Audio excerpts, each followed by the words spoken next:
Gusto mo ba magkaroon ng bahay gamit ang housing loan? Either bank financing, pag-ibig, or in-house financing. So kung gusto mong malaman, pakinggan niyo po ito. Alam niyo po ba na marami sa ating mga kababayan, mga kabarangay, na gusto-gusto talaga magkaroon ng sariling bahay. Ngunit, hindi talaga nila alam kung paano nga ba mag-acquire ng property gamit ang housing loan. Yung iba naman, natatakot na mag-apply ng housing loan. Siguro hindi nila alam kung paano yung mga strategy para mas mapapabilis yung ating pagbabayad. Yung iba naman, hindi rin alam kung ano ba yung mga documents. Hindi rin nila alam kung qualified ba sila. So, syempre, may mga financing institution tayo, kagaya ng Pag-ibig, at saka mga banks na nagpapangutang sa atin ng 6 to 7 figures na loanable amount.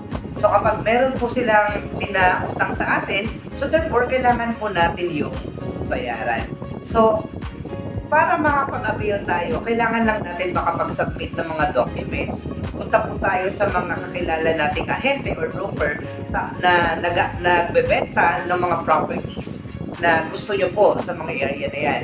So for example, we have Camellia, we have Lumina, we have Borland, we have Fiesta. So marami pa po tayong mga ibang projects, hindi lang po dito sa Zambales, meron din po tayong mga projects sa iba't ibang area, kagaya sa Bataan and sa Pampanga.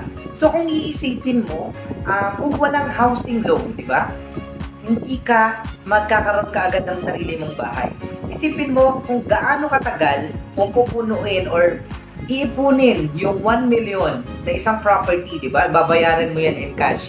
Kaya nga, meron tayong mga nagpapautang or meron tayong mga financing institution na nagbibigay sa atin ng chance or ng opportunity na para maabot natin yung ating mga dreams and goals na makakuha din tayo ng sarili nating bahay. So kung gusto mong malaman kung paano magkaroon ng sariling property, i-message mo lang po ako. Ito po yung number ko and I will help you and i-assist kita hanggang sa ma-turn over itong property mo sa'yo. So with that, I'm Al Sarmiento. I'm your certified kabarangay.